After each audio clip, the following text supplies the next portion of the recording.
O le tusia le perofeta o Petaia. O le malaia o Etoma ma le manuia o Israelu.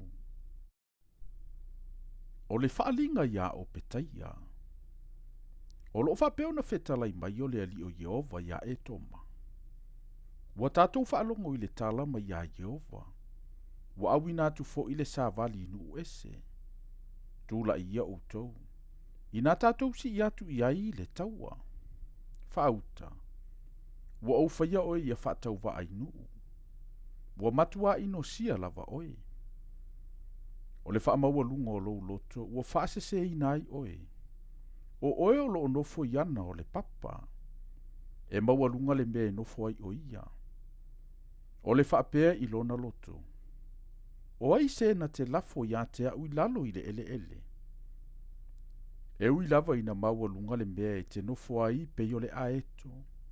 Ma e tu ula ua whanga i fetu. O lo fetalai mai Jehova. O te lafo ia te o i lalo i lea mea.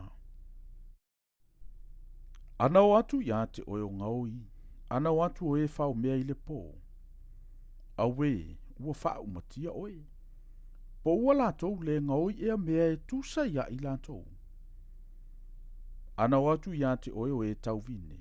Po ua lātou le whaatotoe ea na i toe fui fui vine. E, ua su ena lava e sau. Ua sa ilia na mea lilo. Ua maulia o le tua o i lava e tangata uma na o taufa iai mawaenga. Ua faa ole ia te oe. Ua manu malofo ia te oe tangata sa au tau no folelei. Oe na a ai au me ai. Ua lātou tuule mai lei lalo ia te oe. Ele aise ma fau ia te ia. O loo fetalai mai Jehova. O te le faa umatia ea.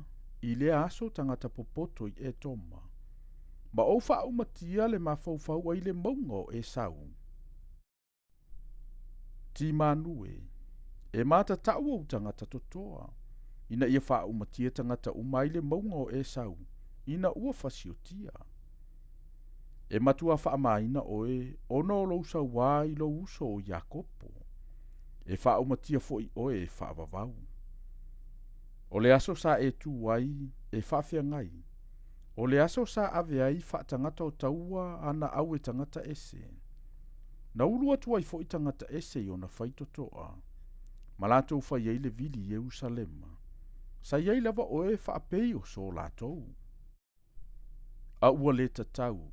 Ina ua e mai mo i le aso lo uso. O le aso lo na puapua ngā. Ua le tatau foi. Ina ua e whaatu umana i le whanaunga i uta i le aso na whano ai i lātou. Ua le tatau foi. Ina ua e tau tala whaasia i le aso o le puapua ngā. Ua le tatau.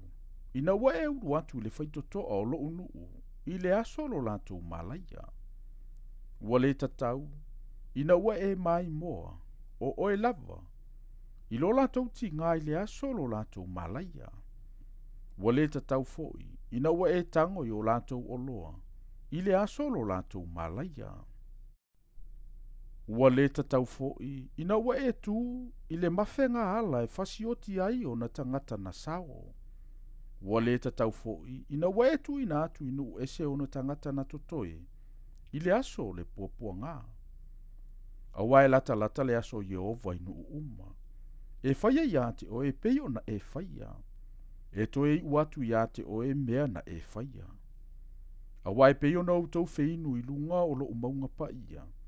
E whapeo na feinu pe lava nu uma.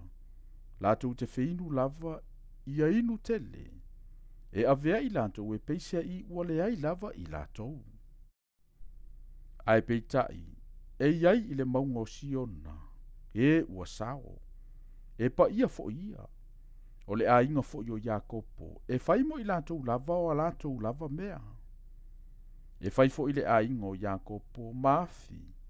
E fai fo i le a inga o Josefa maafi mumu.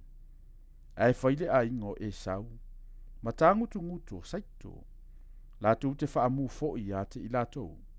Ma wha uma i ate i lātou. E le ai fo i se toe i le a inga o Esau. Ka wawa feta lai mai a Jehova.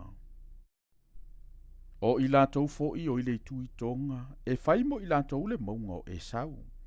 O i lātou fo'i o i le tū maulalo, e whai mo i lātou le nu o Filistia. E whai fo'i mo i lātou le lau ele o Efraima. Ma le lau ele o Samaria. E whai fo'i Kiliata mo Beniamina. O le tāwhianga fo'i, o le nei tū taua le whanau ngā Israelu. E ua i sākana nā, e o i Sarefata, o le tāwhianga fo'i o Jerusalemo i Sarefata. E whai mo i lātou o ai, o i le tū i tonga. E o a e fo'i whaola i le maungo Siona. Ina ia whaasalaina le maungo e sau. E whai fo'i le malo mo Jehova.